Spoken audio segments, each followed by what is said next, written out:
A maioria das pessoas acha que sabe quem você é, até o momento em que você decide não mais se esconder. No casamento da minha irmã, todos riram de mim, até que o noivo revelou a verdade que mudou tudo. Eu fui humilhada publicamente, mas eles esqueceram de perguntar quem de fato mandava naquela padaria. O vestido que eu usava naquela noite já dizia tudo. Era simples, antigo e comprado às pressas. Eu nem pretendia ir àquela festa, mas minha mãe praticamente me implorou.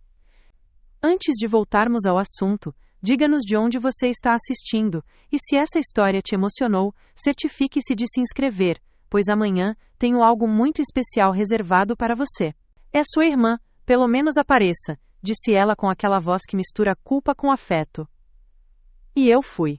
Fui sabendo que ninguém ali me esperava de verdade. Fui sabendo que não fazia parte daquele novo mundo que minha irmã Bianca havia conquistado. O mundo das aparências.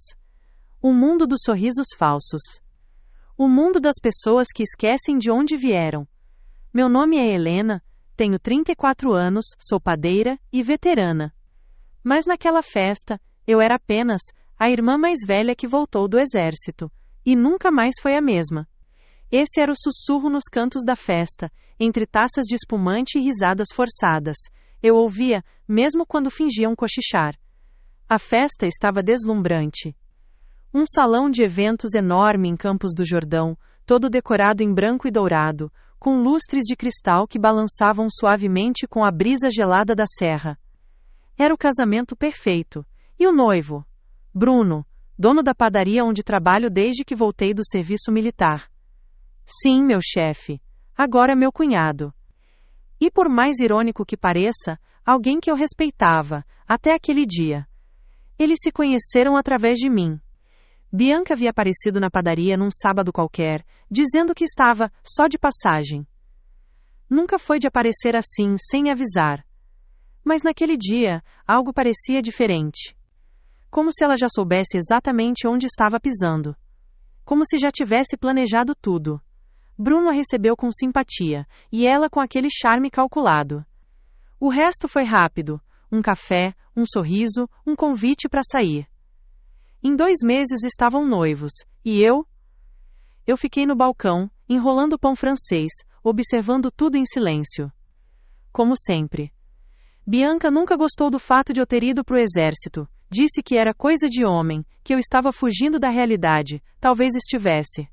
Mas lá eu encontrei algo que não tinha em casa. Propósito. Irmãos e irmãs que confiavam em mim. Missões que exigiam mais do que sorrisos bonitos. Lá, eu era útil. Necessária. Respeitada. Quando voltei, trouxe cicatrizes. Algumas visíveis, outras não. E uma vontade enorme de recomeçar. E foi na panificação que achei uma nova forma de servir. Ajudar pessoas. Alimentar vidas. Silenciosamente. A festa continuava. As pessoas me olhavam como se eu tivesse aparecido sem ser convidada, embora meu nome estivesse na lista. A maioria era amiga de Bianca, colegas de faculdade, influenciadores locais, gente que nunca comeu pão na chapa de verdade. Eu ficava perto da parede, observando, como aprendi a fazer em patrulhas, de costas cobertas, olhos atentos. A humilhação começou de forma sutil. Primeiro fui colocada numa mesa afastada, quase nos fundos, com uma visão parcial da pista de dança. Depois, veio o brinde. O mestre de cerimônias, com voz empolgada, começou a agradecer aos familiares queridos, passando por nossos pais, os padrinhos, os amigos mais íntimos, e então, ao mencionar a irmã da noiva, hesitou.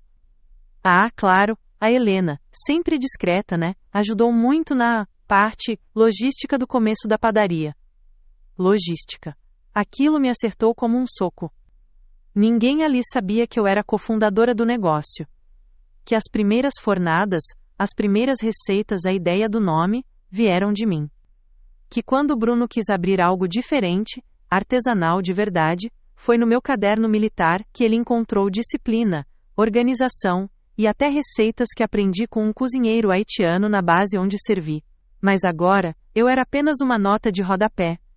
As risadas continuaram, e Bianca, linda no seu vestido de renda francesa, aproveitava. Dava risadinhas quando as convidadas me olhavam de cima a baixo, e quando alguém me perguntou, num tom debochado, se eu também fazia segurança no salão. Ela quase engasgou de rir. Minha mão tremia ao segurar o copo, mas eu respirei fundo. Aprendi a respirar sob pressão, a esperar, a observar, a calcular. Parte de mim queria ir embora. Mas havia algo ali, no olhar de Bruno, que me fazia ficar. Ele não parecia tão confortável quanto fingia estar, e isso me chamou a atenção. Bruno nunca foi homem de festa.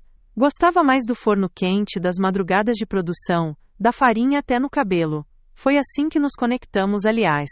2 silenciosos. 2 trabalhadores.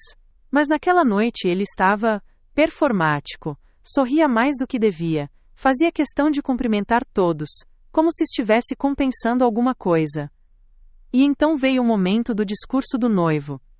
Todos se aproximaram. Bianca tomou sua posição ao lado dele, linda, confiante, como se já soubesse exatamente o que ele diria. A música de fundo abaixou, as taças se ergueram. E ele começou. Boa noite a todos, quero agradecer, do fundo do coração, por estarem aqui neste dia tão importante. É um marco.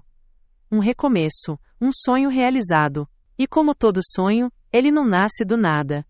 Até aí, tudo normal. Todos sorriam. Algumas pessoas filmavam. Esse sonho começou numa cozinha pequena, apertada, onde 2 idealistas tentavam entender como transformar farinha e água em algo que alimentasse almas. Foi ali que nasceu a padaria Ponto de Honra, e ela nasceu de uma só pessoa, Helena.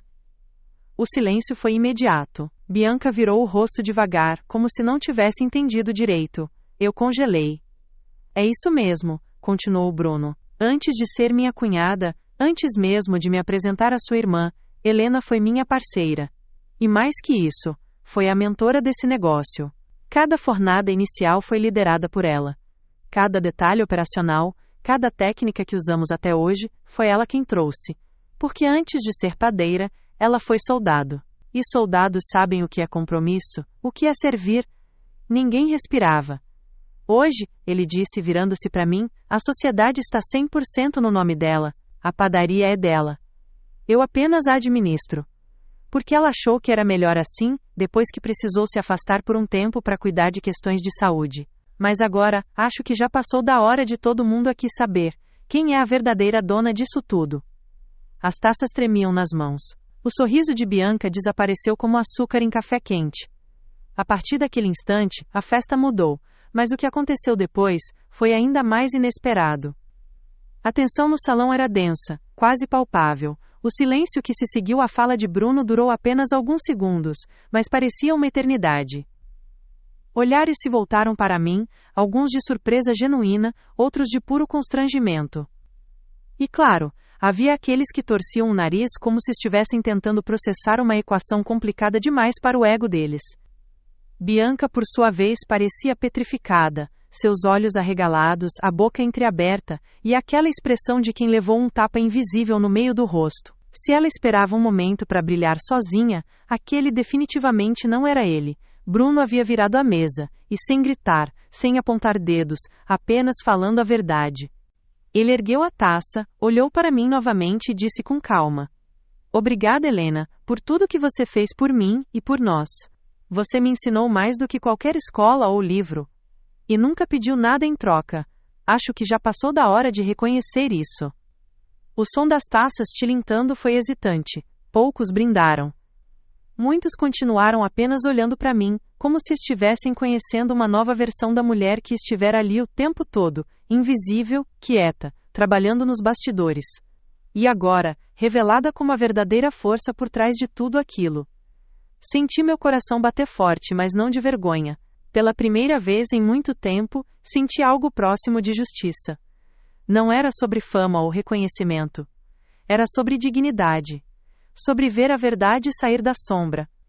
Mas a noite estava longe de acabar. Bianca recobrou os sentidos logo depois do brinde. Seu sorriso reapareceu, mas dessa vez, forçado, tenso. Caminhou até mim com passos calculados, cada clique do salto ecoando como alerta. Quando chegou perto o suficiente, sussurrou entre os dentes: Você armou isso, né? Fez ele me expor na frente de todo mundo. Olhei diretamente em seus olhos. Eu não disse uma palavra. Ele falou porque quis. talvez ele tenha cansado de fingir. Preparar e narrar esta história nos levou muito tempo, então, se você está gostando, inscreva-se no nosso canal, isso significa muito para nós. Agora, voltemos à história. Ela engoliu seco, e antes que pudesse dizer mais alguma coisa, minha mãe apareceu ao lado, claramente desconfortável. Meninas, por favor, não agora. Não estraguem a festa. A ironia daquela frase me deu vontade de rir. A festa já estava virada do avesso, mas respirei fundo. Dei um leve aceno de cabeça e me afastei. Fui até o jardim do salão. Precisava de ar. De espaço. Enquanto caminhava entre as plantas bem cuidadas e as luzes suaves penduradas nas árvores, lembrei de quando Bianca e eu éramos crianças. Compartilhávamos o mesmo quarto, o mesmo guarda-roupa, as mesmas histórias. Mas, de algum jeito, crescemos em direções opostas. Ela sempre quis o palco, eu, a trincheira. Fiquei ali por uns 10 minutos, até ouvir passos atrás de mim. Era Bruno. Desculpa te expor assim, ele disse sincero. Mas eu precisava falar. Não aguentava mais ver como te tratavam. Como se você fosse só mais uma funcionária qualquer. Quando, na verdade, sem você, nada disso existiria. Balancei a cabeça devagar. Você não me expôs, só disse a verdade, e isso foi a primeira vez em muito tempo. Ele se aproximou mais, baixou a voz. Eu queria ter te contado antes sobre o pedido de casamento. Eu devia. Mas a verdade é que eu não sabia no que estava me metendo. Ela é encantadora, claro, mas é diferente de você. Com você, tudo era real. Fiquei em silêncio. Aquela conversa podia ir para lugares perigosos, e não era o momento, nem o local. Obrigado por dizer o que disse, respondi, mas agora você é casado com ela. E isso muda tudo, espero que funcione. Ele assentiu, parecendo carregar um peso. Voltamos ao salão juntos. As pessoas já estavam mais dispersas, voltando a dançar, como se tentando fingir que nada de extraordinário tivesse acontecido. Mas a energia havia mudado. Eu a sentia. Não como algo desconfortável, era mais como um campo magnético novo, onde pela primeira vez eu ocupava espaço real. Uma das convidadas se aproximou de mim na pista. Jovem, elegante, vestida com um vestido vermelho que destacava sua confiança. Você que é a Helena, né? Assenti. Eu trabalho com gestão de marcas de gastronomia. Já ouvi falar do ponto de honra antes, mas nunca soube que era seu. Você pensaria em expandir? Talvez abrir uma unidade em São Paulo? Tenho contatos. Aquilo me pegou de surpresa. A mulher continuou falando, mas minha mente já estava fervendo com possibilidades. Pela primeira vez, alguém me via pelo que eu realmente era. Pela mente por trás da padaria. Pela mulher que recomeçou a vida depois de anos no serviço militar, enfrentando traumas, silêncios, cicatrizes, e que ainda assim acordava antes do sol para sovar massa com o mesmo cuidado com que limpava uma arma. A noite seguiu, com mais alguns olhares curiosos, sorrisos mais respeitosos, e até uma conversa sincera com meu pai, que me abraçou forte e disse no meu ouvido: Você sempre foi minha maior inspiração. Só não sabia como te dizer isso. Eu fui embora antes do fim, preferi sair em silêncio como entrei, mas com o coração leve. Bianca não me procurou naquela noite, nem nos dias seguintes. A tensão entre nós virou um muro de silêncio, mas, ao contrário do que ela imaginava, aquilo não me destruiu, me fortaleceu. Eu entendi que algumas relações, mesmo de sangue, não sobrevivem à verdade. E tudo bem. Bruno me chamou uma semana depois para conversar sobre a sociedade. Disse que queria oficializar no papel tudo o que já era meu de fato. Eu aceitei, mas com uma condição: mudaríamos o nome da padaria. Por quê? Ele perguntou. Porque agora ela precisa carregar um nome que fale de verdade. Que conte uma história completa, não só de honra, mas de superação. E assim nasceu a Forno Bravo. O forno continuava quente, mas agora, o nome era meu, a história era minha, e ninguém mais podia apagar isso. Mas o mais surpreendente ainda estava por vir, porque o que Bianca fez depois, foi algo que nem eu, com todo o meu preparo militar, poderia ter previsto. O tempo tem um jeito curioso de revelar quem somos de verdade. Enquanto a vida parecia se reorganizar ao meu redor, Bianca decidiu que não ia aceitar a nova realidade de braços cruzados. E o que ela fez a seguir foi não apenas inesperado, foi perigoso. 2 semanas após o casamento, enquanto eu estava no forno testando uma nova receita de pão com grãos que um cliente idoso me recomendara, recebi uma notificação no celular, uma marcação no Instagram da antiga conta da padaria. Algo nela me incomodou de cara. A foto era de Bianca, sorrindo, de avental limpo e uma bancada que claramente era do nosso antigo espaço de produção. A legenda dizia: "Novo projeto vindo aí, para quem ama pão de verdade, com sabor, elegância e uma pitada de classe. Aguardem, marca de beijo." No mesmo dia, recebi mensagens de 2 fornecedores antigos perguntando se era verdade que estávamos abrindo concorrência direta em outro bairro. Eu não entendi de imediato. Concorrência? Outro bairro? Foi só na manhã seguinte, depois de uma ligação apressada da gerente da nova unidade em São Caetano, que entendi a gravidade da coisa. Bianca havia registrado uma nova marca, com um nome muito similar ao antigo, Ponto de Sabor, e estava se apresentando como fundador original da padaria de sucesso da cidade. Isso mesmo, ela estava reescrevendo minha história, distorcendo os fatos e se promovendo como o cérebro por trás de tudo que eu havia construído com Bruno. Fiquei paralisada por alguns minutos. Não era só uma afronta pessoal. Era traição profissional, um golpe no coração do meu trabalho, da minha identidade. Ela sabia exatamente o que estava fazendo. Queria vingança, queria apagar minha presença, e ao mesmo tempo, usá-la para construir a dela. Convoquei uma reunião de emergência com Bruno. Quando ele chegou na nova loja com olhos pesados e expressão sombria, já sabia de tudo. Eu tentei impedir, ele disse. Mas ela já tinha registrado o nome, alugado o espaço e feito pré-acordos com ex-funcionários. Alguns aceitaram por grana. Outros, porque ela prometeu mais visibilidade, mais glamour.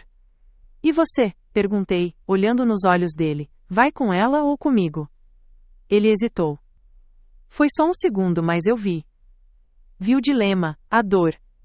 A culpa. Com você, respondeu por fim. Sempre com você. Ela não entende o que é isso aqui. A essência, a luta diária, o suor. Decidimos agir rápido. Primeiro, entrei com uma ação de uso indevido de marca, com o apoio de uma advogada especialista que era cliente fiel da padaria. Depois, fizemos algo mais simples, mas extremamente poderoso. Contamos a nossa história. Gravamos um vídeo simples, direto no forno da nova loja. Eu falando, Bruno ao meu lado. Contamos como surgiu a padaria, como a experiência militar moldou minha ética de trabalho, como o nome veio da sensação de fazer o certo mesmo sem aplausos. E como agora, estávamos recomeçando sob um novo nome, Forno Bravo, com a mesma alma de sempre. Postamos o vídeo numa noite de domingo. Na manhã seguinte ele estava viralizando. Comentários de clientes, seguidores, até de outros empreendedores começaram a surgir. Gente dizendo que agora entendia a diferença. Que sempre sentiu algo especial na maneira como tratávamos cada pão, cada cliente. Gente compartilhando o vídeo com a legenda: "Agora faz todo sentido." Bianca não gostou. Na verdade, ela surtou. Começou a disparar stories com indiretas, dizendo que algumas pessoas vivem no passado, que ninguém é insubstituível, que o sucesso é uma questão de estilo e não de suor. Mas a resposta não foi a que ela esperava. Muitos dos comentários começaram a atacá-la. Clientes se manifestaram dizendo que não confiavam mais nela. Que nunca tinham visto ela sequer perto do balcão. Que ela aparecia apenas para tirar fotos e sumia. Mas o pior golpe foi quando um dos nossos fornecedores mais antigos, o de farinha orgânica do interior de Minas, publicou em sua própria página uma nota dizendo que estava cortando relações com a nova padaria de Bianca. Disse: "Trabalhamos com quem honra a verdade, não com quem se apropria de histórias que não viveu." O golpe foi forte. A nova loja mal havia inaugurado oficialmente e já enfrentava a rejeição. Mas Bianca não desistiu. Ela foi além. Um dia, recebi uma notificação de que meu nome estava sendo citado em um processo judicial. Bianca havia me acusado de roubo de receita. Sim, ela afirmava que algumas das receitas que usávamos no Forno Bravo eram dela, e que tínhamos nos apropriado sem permissão. Quando li o documento, não sabia se ria ou gritava. Era um absurdo. Mas sabia que nesse tipo de jogo, a verdade nem sempre importa mais que a narrativa. Passei noites em claro revisando cadernos antigos, imprimindo e organizando e-mails, comprovando datas, tudo com a ajuda da minha advogada, que, como eu, não gostava de perder. Na audiência preliminar, o juiz mal conseguiu conter o espanto ao ver as provas. Receitas datadas do tempo em que eu ainda estava no quartel, anotações com referência a ingredientes apreendidos em missões internacionais, até mesmo fotos minhas preparando pães em um campo de treinamento no interior do Ceará. A ação foi indeferida na hora. E mais, o juiz repreendeu Bianca publicamente por litigância de má-fé. Mas ainda assim, ela não desistia. Até que um dia, aconteceu o impensável. Cheguei na loja pela manhã e encontrei a porta pichada, com tinta preta, letras grandes. Veterana lixo. Falsas heroínas, não merecem fama. Foi como levar um soco no estômago. A equipe ficou em choque, a polícia foi chamada, as câmeras de segurança registraram 2 homens de capuz. Não dava para ver os rostos. Mas eu sabia. Sabia que aquilo não era coincidência. E naquele momento, eu soube que tinha chegado a hora de parar de reagir e começar a agir de verdade.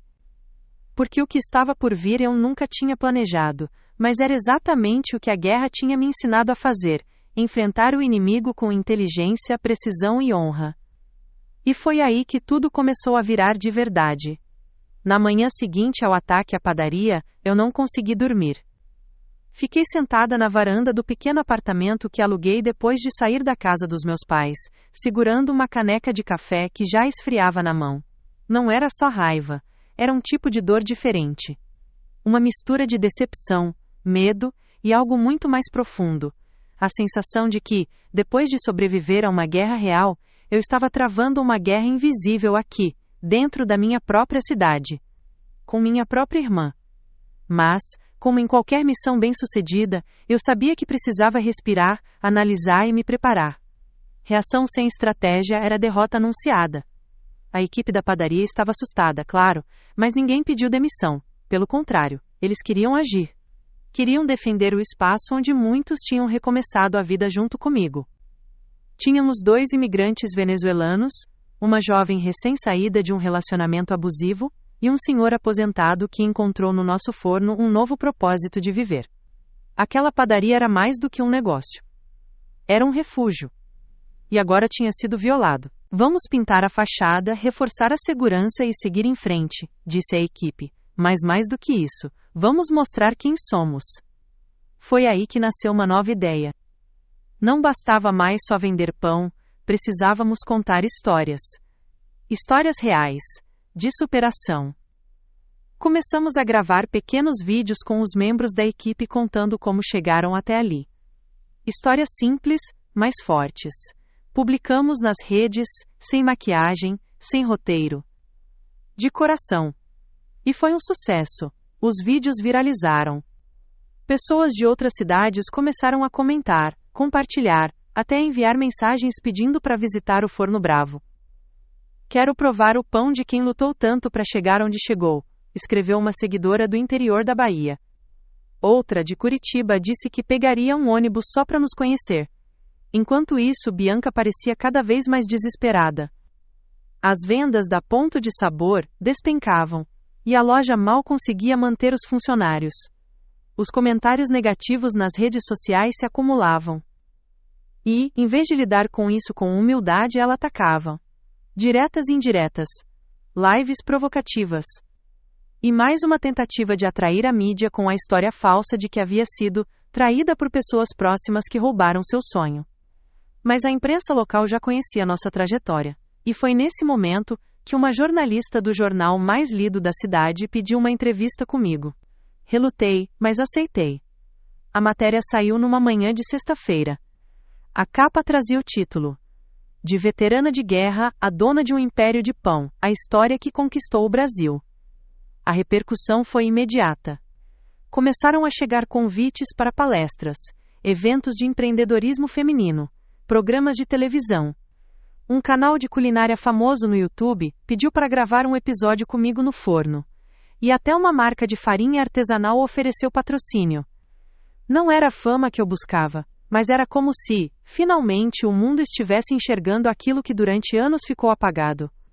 Bruno assistia tudo isso de perto, com um misto de orgulho e conflito. Nosso relacionamento havia se transformado em uma parceria sólida, mas silenciosa.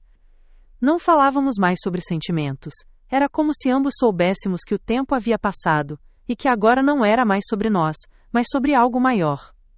Mas Bianca não aceitava a derrota. Numa manhã de segunda, quando cheguei à padaria, encontrei um envelope embaixo da porta. Era uma carta escrita à mão. Dela. Bar Helena. Talvez você ache que ganhou, que o mundo agora te aplaude enquanto eu afundo. Mas você sabe, no fundo, que isso tudo sempre foi meu. Você roubou minha vida, minha imagem, meu futuro. Você sempre teve o talento, eu tive a visão. Só que você passou por cima de mim. Um dia, tudo isso volta, o mundo gira. Bianca, asterisco. Dobrei a carta com calma. Não senti raiva, nem pena. Só percebi, com mais clareza do que nunca, que ela não estava lutando contra mim. Estava lutando contra a própria mediocridade. Contra o fato de que nunca teve raiz, só fachada. E fachadas, com o tempo, desmoronam. Nos dias que se seguiram, continuei focada. Reformamos o espaço. Criamos uma ala especial com receitas típicas do Nordeste, homenageando minha avó, que foi quem me ensinou a amar o ato de cozinhar. E colocamos uma pequena placa na entrada. Aqui o pão é feito com alma, e servido com coragem. A cidade abraçou essa nova fase. As vendas dobraram. Tínhamos fila na porta. Tive que contratar mais 3 pessoas, 2 delas mulheres, que tinham acabado de sair do sistema prisional, e estavam em busca de uma segunda chance. Era isso que eu queria construir, não só uma empresa, mas um legado de reconstrução. Até que, numa tarde chuvosa, recebi uma ligação inesperada. Helena? É da delegacia da Zona Sul. Precisamos que compareça aqui o quanto antes. É sobre sua irmã. Meu coração gelou. Corri até lá imaginando 1000 cenários. Um acidente? Uma prisão? Quando cheguei, o delegado me recebeu com um semblante sério. Ela foi encontrada em um estado alterado em frente à sua padaria antiga. Estava agredindo verbalmente os funcionários de um comércio vizinho. Tentou invadir a loja dizendo que era dela por direito. Os vizinhos chamaram a polícia. Ela foi contida e está em observação. Me sentei, em choque. Não sabia o que sentir. Você é a única parente próxima listada, ele completou. Fui até o hospital onde ela havia sido levada. Lá estava Bianca, sentada, com a maquiagem borrada e os olhos fixos em um ponto qualquer da parede. Quando me viu, seu rosto não expressou surpresa, nem raiva. Era como se ela já soubesse que eu viria. Como se, apesar de tudo, ainda esperasse algo de mim. Por que você veio? Perguntou com a voz fraca. Porque, apesar de tudo, você ainda é minha irmã. Ela riu, um riso seco, sem alegria. Você venceu, né? Sempre vence. Até quando eu acho que vou te destruir, você vira tudo contra mim. Não foi uma competição, Bianca. Nunca foi. Você é quem transformou isso numa guerra. Ela se calou. Ficamos ali em silêncio por alguns minutos, até que ela murmurou. Eu só queria ser vista, ser admirada, como você. E naquele momento eu entendi algo. Bianca sempre quis o brilho. Eu só queria paz. Mas no fundo o que ela realmente buscava era reconhecimento. Uma identidade. Algo que infelizmente ela nunca construiu de verdade. E talvez nunca soube como. Você ainda pode mudar isso, disse. Não é tarde. Mas tem que parar de fugir da verdade. Ela não respondeu, apenas deitou a cabeça no travesseiro, exausta. Saí do hospital com o coração pesado. Mas, pela primeira vez em anos, senti que não carregava mais a dor sozinha. Ela havia sido colocada à vista. Tinha nome. História. E agora, podia finalmente ser deixada para trás. O tempo seguiu seu curso. A padaria cresceu. Abrimos uma segunda unidade, dessa vez no bairro onde Bianca tentou erguer a sua. As pessoas vinham, sabiam da história, mas agora vinham por outro motivo, pelo sabor, pelo calor, pelo acolhimento. Não era mais sobre disputa. Era sobre pertencimento. Quanto a Bianca, se afastou. Ouvi dizer que foi morar com uma tia distante no interior. Talvez esteja recomeçando, talvez não, não sei. E sinceramente não importa mais. Eu sigo, com minhas mãos marcadas pela farinha, pelos anos de serviço, pelas batalhas vencidas sem precisar gritar, porque algumas vitórias não fazem barulho, mas alimentam o mundo. E, no fim das contas, é isso que sempre fiz. Com honra, com verdade e com alma. Os meses que se seguiram àquele reencontro silencioso com Bianca no hospital foram de uma calmaria estranha. O tipo de paz que vem depois da tempestade, mas que ainda deixa o ar carregado de lembranças. Apesar de tudo que havia acontecido, algo dentro de mim não conseguia simplesmente apagar o passado como se fosse um quadro de giz. Era minha irmã, afinal. E por mais que ela tivesse se tornado minha antagonista por um tempo, nossas raízes eram entrelaçadas demais para serem arrancadas sem dor. Mas, como aprendi na guerra, a dor precisa de direção, e eu escolhi transformar a minha em ação. Com o sucesso da primeira e agora da segunda unidade do Forno Bravo, comecei a ser procurada por diversas ONGs e coletivos sociais.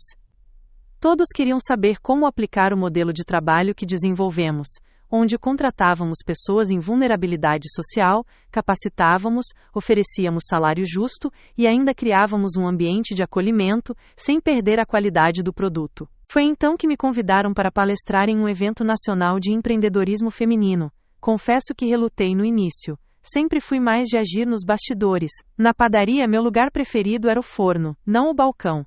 Mas algo me dizia que talvez fosse a hora de sair da minha zona de conforto. O evento foi em Brasília. A plateia, lotada, mulheres de todas as idades, origens e histórias diferentes. Quando subi no palco, com meu avental branco e as mãos ainda com cheiro de fermento, a recepção foi calorosa. Mas o que me surpreendeu foi o silêncio atento com que me ouviram. Falei sobre trabalho duro, sobre as noites de plantão no exército, sobre como fazer pão se parecia com missões militares, planejamento, paciência, atenção a cada detalhe. Contei também, com cuidado, sobre os desafios com minha irmã, sem expor nomes nem humilhar ninguém. Falei da importância de manter a dignidade mesmo quando o mundo tenta arrancar isso de você.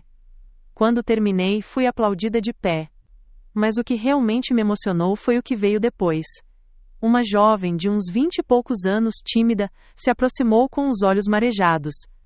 Disse que havia sido criada em abrigo, que nunca conheceu os pais e que depois de anos em subempregos, sonhava em montar uma pequena confeitaria, mas não sabia por onde começar. Peguei um cartão da padaria e entreguei a ela. Vai até lá, passa uma semana comigo, te ensino o que puder, depois você decide para onde quer ir. Ela ficou sem palavras, e naquele momento, senti que a missão do Forno Bravo ia além do pão, era sobre empoderar. Abrir portas que antes estavam trancadas a 7 chaves. Nos meses seguintes, recebemos 5 mulheres em situação parecida. Algumas ficaram, outras seguiram caminho próprio. Uma delas inclusive abriu uma pequena doceria num bairro vizinho. E, ao invés de ver isso como concorrência, nós a divulgamos nas redes, e enviamos clientes para lá. Porque eu acreditava de verdade, que quando uma mulher vence com honestidade, todas vencemos juntas. Mas foi exatamente nesse momento de crescimento e visibilidade, que algo inesperado voltou à tona. Recebi uma ligação de um escritório de advocacia de São Paulo. Um advogado, muito educado, queria agendar uma reunião presencial para tratar de um assunto delicado, envolvendo o nome da minha família. Não deu mais detalhes. No dia marcado, ele apareceu na sede da padaria. Trouxe consigo uma pasta preta, grossa, com vários documentos. Dona Helena, ele começou. Representa um cliente que preferiu se manter anônimo neste primeiro momento, mas ele acredita que certas informações lhe pertencem. Arqueei a sobrancelha, desconfiada. O advogado respirou fundo e então revelou. Seu pai, o Sr. Osvaldo Ventura. Meu coração parou por um segundo. Isso é impossível. Meu pai morreu quando eu tinha 8 anos. Num acidente de carro. Na verdade, ele continuou com cautela, há indícios de que ele forjou a própria morte, e temos provas de que viveu por anos com outra identidade, em Minas Gerais. O chão pareceu se mover sob meus pés. Ele faleceu recentemente, de causas naturais, e deixou um testamento, em nome de 2 herdeiras, Bianca e você. Fiquei em silêncio. O advogado colocou a pasta sobre a mesa e me mostrou os papéis. Documentos antigos, cartas, fotografias. Era ele. Mais velho, claro, com barba e cabelos brancos, mas era ele. A sensação foi indescritível. Um misto de raiva, abandono, confusão e curiosidade. Por que ele fez isso? Segundo relatos, havia se envolvido com pessoas perigosas na juventude, dívidas, ameaças, fugiu para proteger vocês, nunca teve coragem de voltar. Eu não sabia o que pensar, só sabia que aquilo reabria uma ferida que eu nem sabia que ainda existia. E o que isso tem a ver comigo agora? Perguntei com voz firme. O testamento inclui uma carta direcionada à senhora, e um documento de transferência de uma pequena propriedade rural em seu nome, com uma cláusula específica. Deve ser usada para continuar seu trabalho social. Aceitei os papéis com mãos trêmulas. A carta era curta, escrita com letra vacilante. Quilena, sei que fui covarde, mas vi de longe sua força. Sei quem você se tornou. Não posso apagar o passado, mas deixo algo que talvez ajude a construir futuros. Me perdoe, se puder. Seu pai, Osvaldo. Fechei os olhos e respirei fundo. Naquela noite, voltei para casa mais quieta do que o normal. Bruno percebeu. Ele sempre percebia. Quer conversar? Perguntou, colocando 2 xícaras de chá sobre a mesa. Contei tudo. Da carta, da herança. Do pai que não morreu, mas se escondeu. Bruno ouviu tudo em silêncio. Depois, colocou a mão sobre a minha. Sabe o que eu vejo nisso tudo? Um ciclo. Que você tem a chance de encerrar de forma diferente. Ele fugiu. Você ficou. Ele se escondeu. Você enfrentou. E agora, você pode usar isso para construir algo ainda maior. Aquela noite, não dormi. Fiquei olhando para o teto, pensando no que fazer. No dia seguinte, reuni a equipe e contei a novidade. Disse que tinha herdado um sítio no interior de Minas e que pensava em transformá-lo numa escola de panificação para mulheres em situação de vulnerabilidade. A reação foi emocionante. Alguns se ofereceram para ajudar, outros choraram. E ali, percebi que essa nova etapa não seria um desvio, seria a expansão natural da jornada. Semanas depois, fui visitar o sítio. Era simples, mas com potencial. Tinha forno a lenha, uma casa de 2 cômodos, um galpão antigo que podia virar sala de aula. Já visualizei tudo: oficinas, hortas, pão sendo feito com ingredientes colhidos ali mesmo. Gente recomeçando. Mulheres recuperando a autoestima. Jovens aprendendo um ofício com dignidade. A visão estava clara. E o nome também, Casa Brava, em homenagem a Forno Bravo e à coragem de quem não desiste. E foi então que, no meio dessa movimentação, algo que eu jamais poderia prever aconteceu. Bianca me ligou. Fazia mais de 7 meses que não ouvíamos uma da outra. Atendi com cautela. Oi. Do outro lado, uma voz mais calma do que eu esperava. Helena, soube da Casa Brava, do testamento, da carta. Fiquei em silêncio. Eu queria ajudar, ela continuou. Se me deixar, sei que não mereço. Mas talvez a gente possa recomeçar, de outro jeito. Fechei os olhos, pensei em tudo, nos erros, na dor, no tempo perdido. Mas também pensei no que o pão me ensinou, que tudo, absolutamente tudo, pode ser transformado com os ingredientes certos, e calor na medida certa. Vem. Mas aqui, não há espaço para mentira, nem para ego. Se quiser construir, constrói comigo. Se for para competir, nem apareça. Eu sei, respondeu ela. Dessa vez é para construir. E assim, com todos os riscos, medos e cicatrizes, dei mais um passo. Porque a vida, como o pão, precisa de tempo, de paciência e de segundas fermentações. E algumas histórias, até as mais dolorosas, merecem um novo forno. Bianca chegou à Casa Brava numa tarde de domingo, acompanhada apenas de uma mochila pequena e um olhar que eu nunca tinha visto antes. Não era soberba nem arrogância. Era cansaço, um cansaço de quem finalmente compreendeu que nem sempre dá para vencer a vida na marra. Fiquei observando enquanto ela descia do carro de aplicativo. Nenhuma maquiagem, roupas simples, cabelo preso de qualquer jeito. Por um segundo, quase não a reconheci. Mas quando ela me viu e sorriu, um sorriso pequeno sem defesas. Soube que de algum modo ainda era minha irmã. Trouxe pão de queijo, falei estendendo um saquinho. Ela pegou, mordeu um pedaço e riu fraco. Ainda o melhor que já comi. E foi assim que começamos. Sem discursos, sem promessas. Apenas um gesto simples, como tudo o que eu havia aprendido no forno, um passo de cada vez. Nos primeiros dias, Bianca se manteve discreta. Observava mais do que falava. Ajudava na horta, lavava utensílios, anotava ideias. De vez em quando, soltava uma sugestão ou outra sobre como divulgar a Casa Brava nas redes. E eu deixava. Não por confiança imediata, mas porque, naquele momento, negar seria alimentar o rancor que eu tanto havia tentado deixar para trás. Os participantes da Casa Brava, mulheres vindas de contextos difíceis, algumas em recuperação, outras em fuga de relacionamentos abusivos, começaram a se aproximar dela aos poucos. Uma delas, Tati, ex-moradora de rua, disse que gostava da maneira como Bianca falava, com clareza e energia. Parece que ela já viveu uma parte da nossa dor, mas de salto alto, brincou uma tarde, arrancando risos das outras. Eu apenas sorri. Sabia que a Bianca que usava salto alto para esmagar o orgulho alheio, ainda morava em algum canto dela. Mas talvez, só talvez, agora ela estivesse disposta a calçar os pés da humildade. Bruno também apareceu por lá, vez ou outra. Embora não fosse um entusiasta da vida rural, dizia que gostava da energia do lugar. Trazia insumos da cidade, conversava com as alunas e acabava sempre preso em alguma roda de conversa. E aos poucos, ele e Bianca começaram a trocar palavras novamente. Não que tudo tenha virado um mar de rosas. Houve atritos. Em uma reunião sobre a estrutura do curso, Bianca sugeriu que criássemos uma ala de estética e beleza paralela à panificação. Autoestima também é alimento, disse. Mas isso foge do foco, rebati.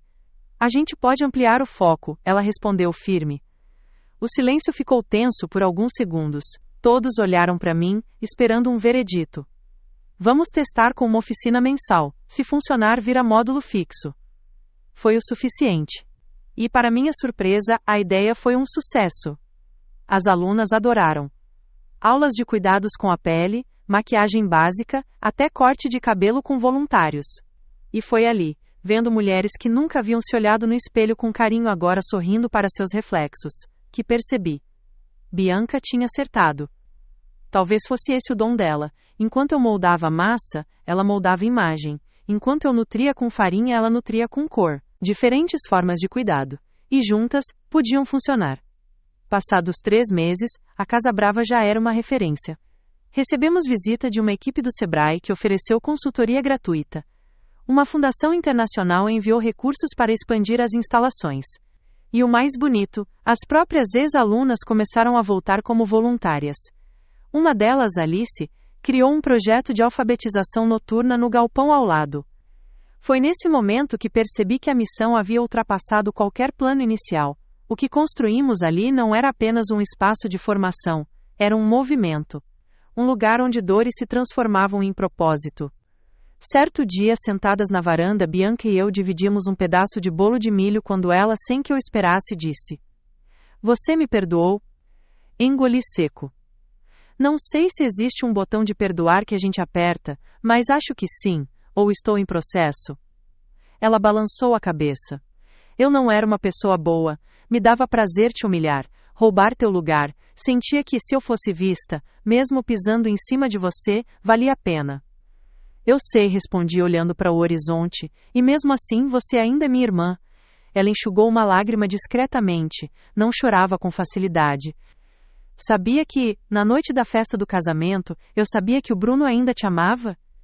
Virei para ela, surpresa. Ele te olhava como quem observa algo que perdeu e nunca superou. Eu vi, mas mesmo assim, eu fui em frente, porque eu queria ganhar. E ganhou? Perguntei sem sarcasmo. Ela sorriu, triste. Ganhei um casamento de fachada, um divórcio rápido, um monte de seguidores falsos. E um vazio gigante. Ficamos em silêncio por alguns minutos. Mas você está reconstruindo agora, disse, e isso vale mais. Ela assentiu. E você vai perdoar ele também? Bruno? Esse nome ainda causava um eco dentro de mim. Não sei, respondi honesta. Acho que já passou tempo demais. Hoje, ele é meu amigo, um parceiro, mas amor daquele jeito não sei se volta. Bianca não insistiu. Apenas colocou a mão sobre a minha, e naquele gesto, entendi mais do que palavras poderiam dizer. Na semana seguinte, organizamos a primeira formatura oficial da Casa Brava. Montamos uma cerimônia simples, com mesa de quitutes feitos pelas alunas e diplomas impressos com papel reciclado. Foi lindo. As famílias vieram. Teve choro, dança, discursos e, no final, uma surpresa. Bianca subiu ao pequeno palco improvisado e pegou o microfone. Estava nervosa, mas sua voz saiu firme. Há alguns meses, cheguei aqui sem saber quem eu era.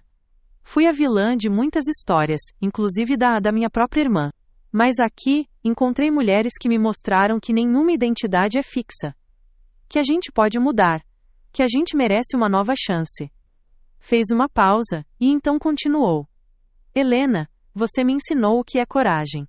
Mas acima de tudo, me ensinou o que é generosidade. Obrigada por não fechar a porta. Obrigada por me deixar entrar, mesmo depois de tudo. A plateia aplaudiu de pé. Eu, sem palavras, apenas chorei. Nos dias que se seguiram, recebi inúmeras mensagens. Gente de todos os cantos do Brasil, contando suas histórias, se inspirando, pedindo conselhos. Algumas queriam abrir padarias, outras, centros comunitários, outras apenas diziam, obrigada por mostrar que recomeçar é possível. E era isso que eu queria. Não ser famosa, não ter milhares de seguidores, mas mostrar que mesmo as histórias mais quebradas podiam ser recontadas. Agora, quando caminho pelas hortas da Casa Brava, e escuto o som das aulas, o cheiro do pão saindo do forno, as risadas entre uma fornada e outra, eu sei. A guerra acabou. E desta vez, nós vencemos. A rotina na Casa Brava se estabilizou de um jeito quase mágico. Era como se cada tijolo, cada fornada e cada lágrima derramada tivesse servido de cimento para algo maior. Algo que nenhuma de nós conseguiria construir sozinha. O que começou como um refúgio pessoal havia se tornado um farol para outras mulheres em busca de cura, independência e, principalmente, pertencimento.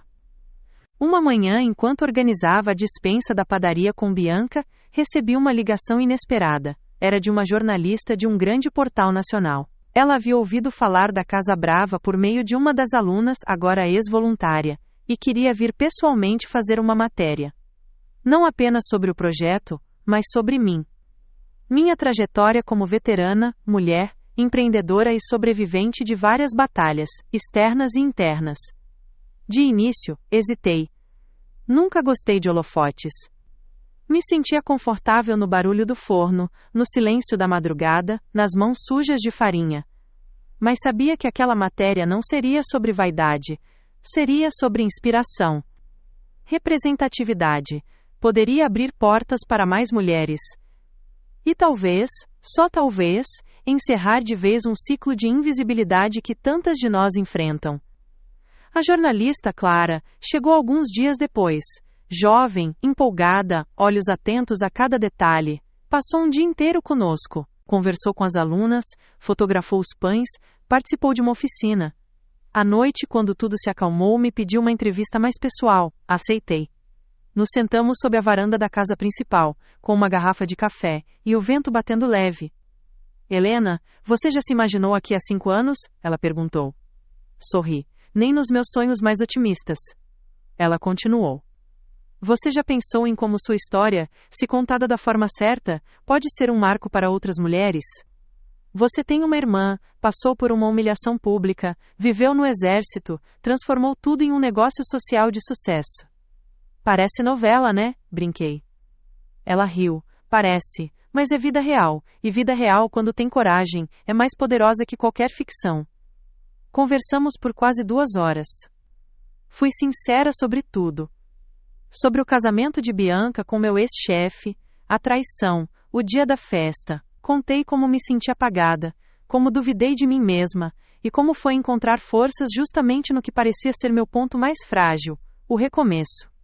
Clara se despediu dizendo que a matéria sairia em 2 semanas, com destaque na capa digital. eu não dei muita importância. Voltei à minha rotina. Pão, reuniões, oficina, colheita, risadas no pátio. Mas quando a reportagem finalmente foi publicada, tudo mudou. A matéria viralizou em questão de horas.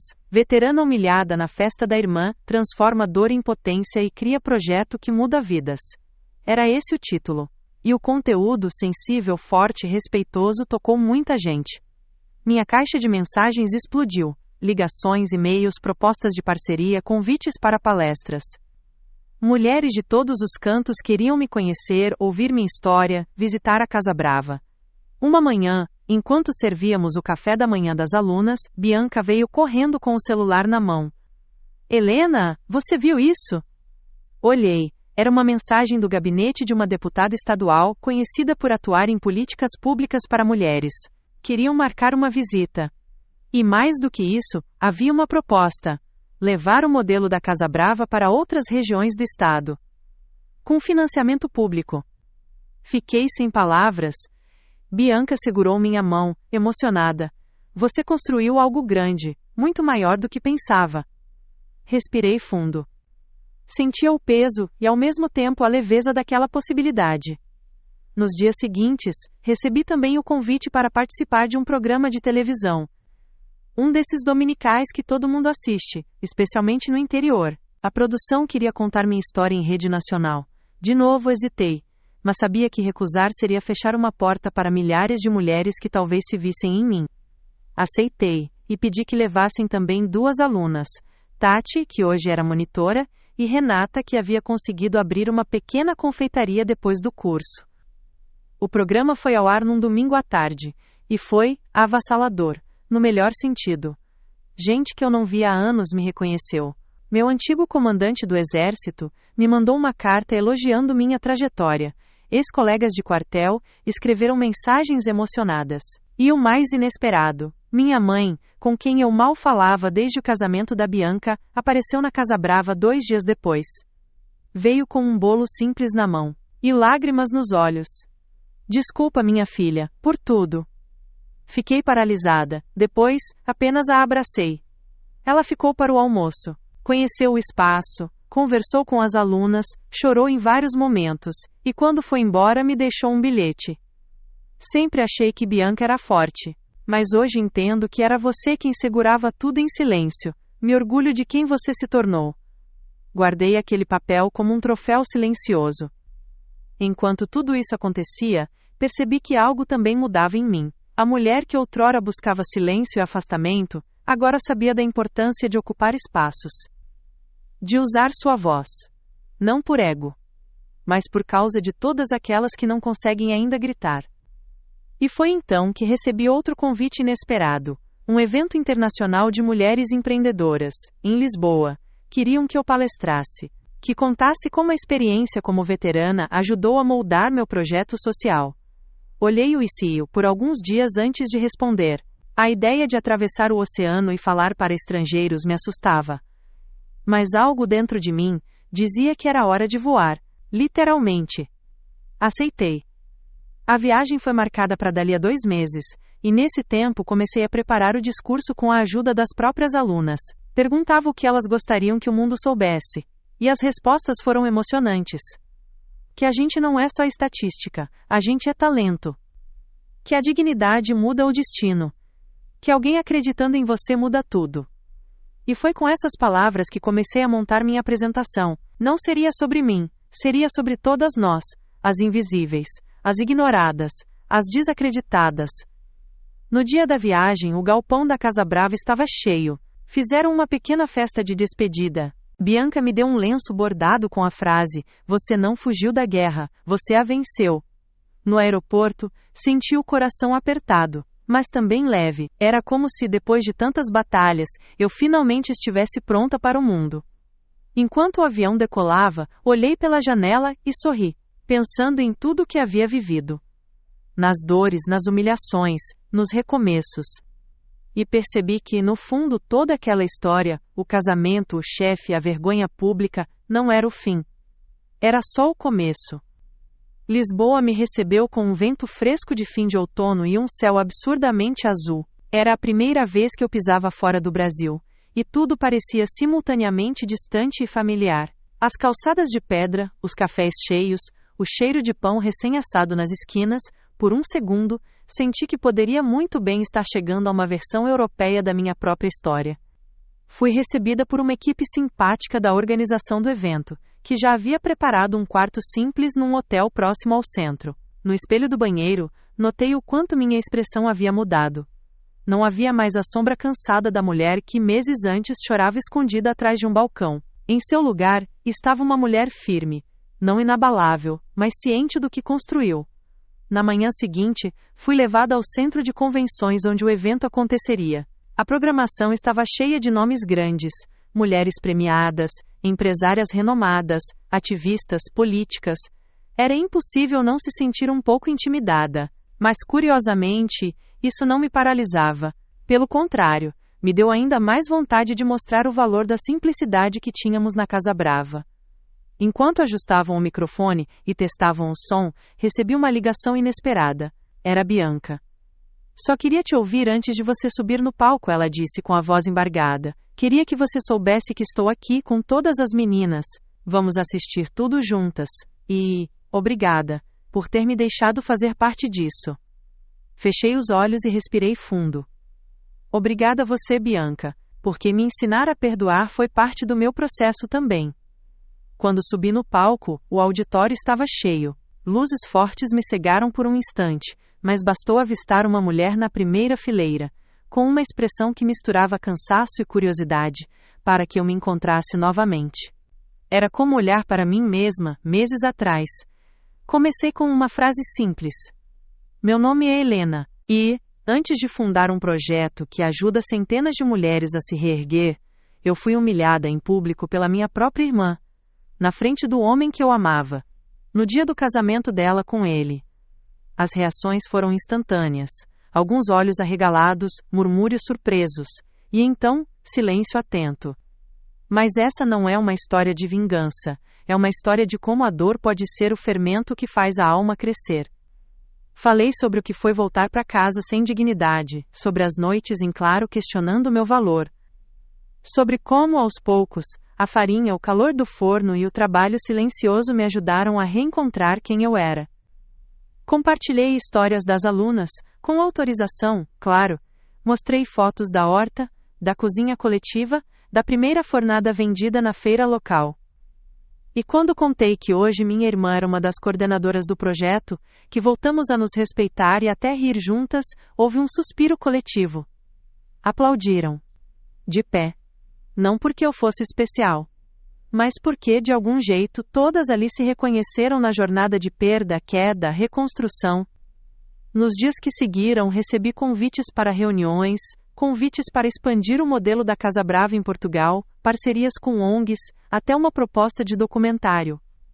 Tudo muito além do que eu poderia imaginar quando saí da base militar, anos antes, com o uniforme suado e a alma em pedaços. Mas o mais impactante foi o que recebi no último dia, enquanto tomava café no lobby do hotel. Uma mulher se aproximou, tímida, com sotaque brasileiro carregado de dor. Você é Helena, né? Assenti sorrindo. Eu sou a Lídia. Te assisti ontem, e precisava vir te agradecer. Eu também fui traída por minha irmã. Por anos não conseguia nem ouvir o nome dela sem chorar. Mas ontem, algo em mim mudou. Pela primeira vez pensei em ligar para ela, nem que fosse só para dizer que estou viva. Fiquei sem palavras, apenas segurei sua mão. Faz isso, Lídia. Mesmo que só para dizer isso. Às vezes a gente precisa lembrar quem somos antes da dor. Ela sorriu. E foi embora com passos leves. Voltei ao Brasil com uma mala cheia de folhetos, convites e ideias. Mas, acima de tudo, com uma certeza: eu precisava continuar. Não por mim, mas por todas aquelas que ainda estavam perdidas, esperando um sinal de que também podiam recomeçar. A chegada foi emocionante. As alunas me receberam com um cartaz feito à mão: Nossa guerreira voltou! Houve festa, bolo de fubá, abraços apertados. Bianca me puxou de lado e disse: Você mudou, sabia? Espero que para melhor, respondi. Ela riu. Para muito melhor, mas ainda tem algo que preciso fazer. Fiquei curiosa, mas não insisti. Na semana seguinte, Bianca organizou um encontro com todas as alunas, ex-alunas, colaboradoras e amigas da Casa Brava. Sem me avisar, montou uma pequena cerimônia no pátio, com luzes de pisca-pisca e um microfone no meio. Quando chegou sua vez de falar, subiu ao palco improvisado e com um papel nas mãos começou. Hoje, eu não vou falar como coordenadora nem como irmã da Helena. Hoje, eu quero falar como alguém que errou muito. Que causou dor. Que destruiu laços por orgulho e vaidade. E que só percebeu isso quando perdeu tudo.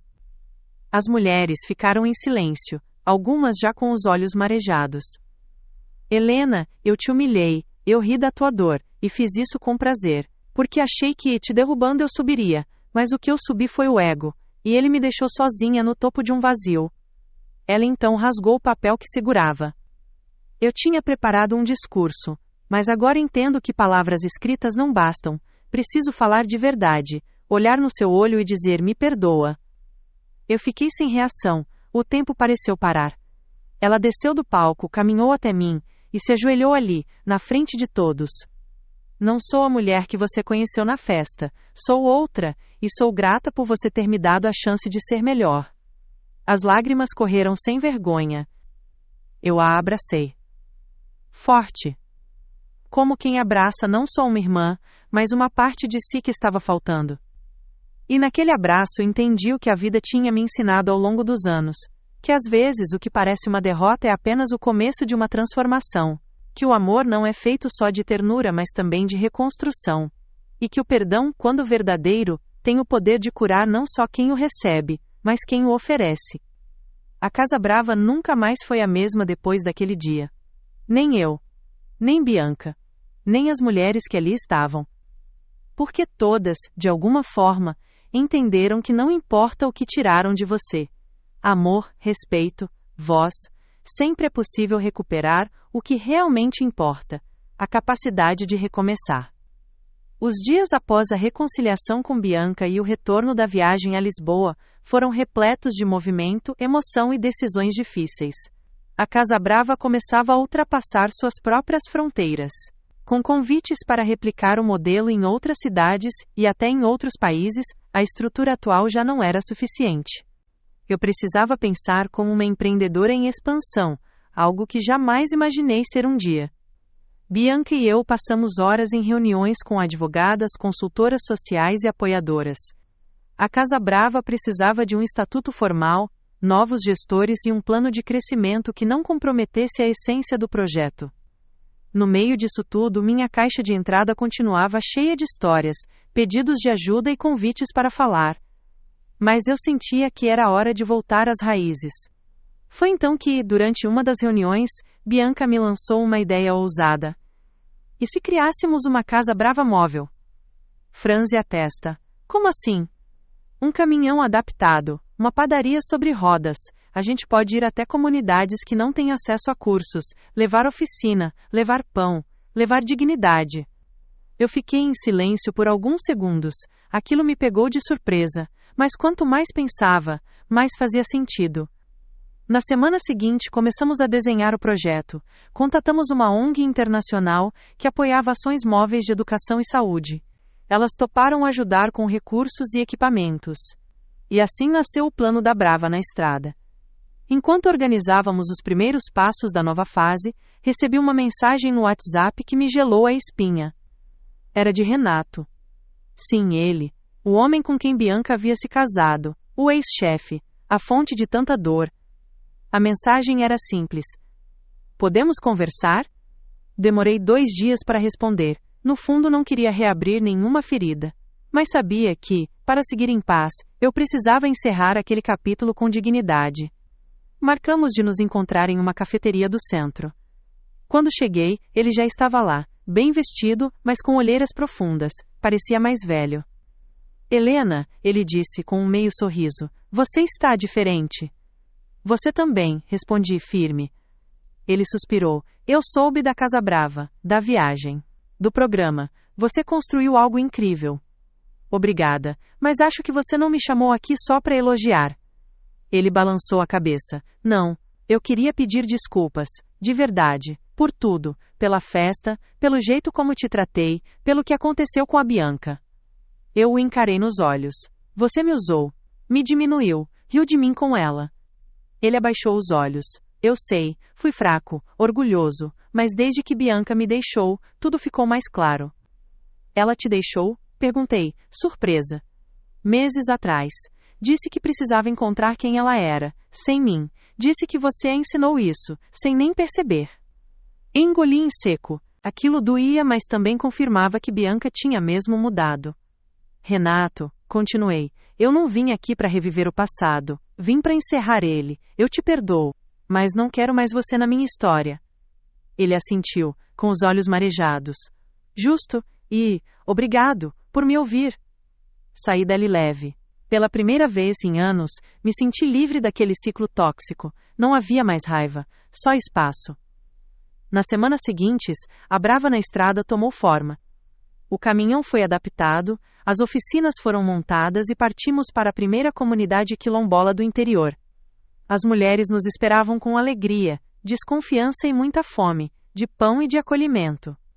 Ali, sob o sol escaldante, ensinei a fazer pão com fermentação natural, ouvi histórias de luta e abracei mulheres que carregavam no corpo a mesma dor que eu já havia sentido. Cada viagem da Brava na Estrada era um renascimento. E foi numa dessas viagens, em um vilarejo chamado São Miguel das Palmeiras, que algo inesperado aconteceu. Uma senhora chamada Dona Zefa se aproximou e disse: Moça, posso te mostrar uma coisa? Fomos até sua casa, simples, de madeira. Lá, ela me mostrou um caderno antigo, cheio de receitas de pão e anotações. Era da minha filha, ela queria abrir uma padaria, mas não conseguiu. Por quê? Perguntei, tocada.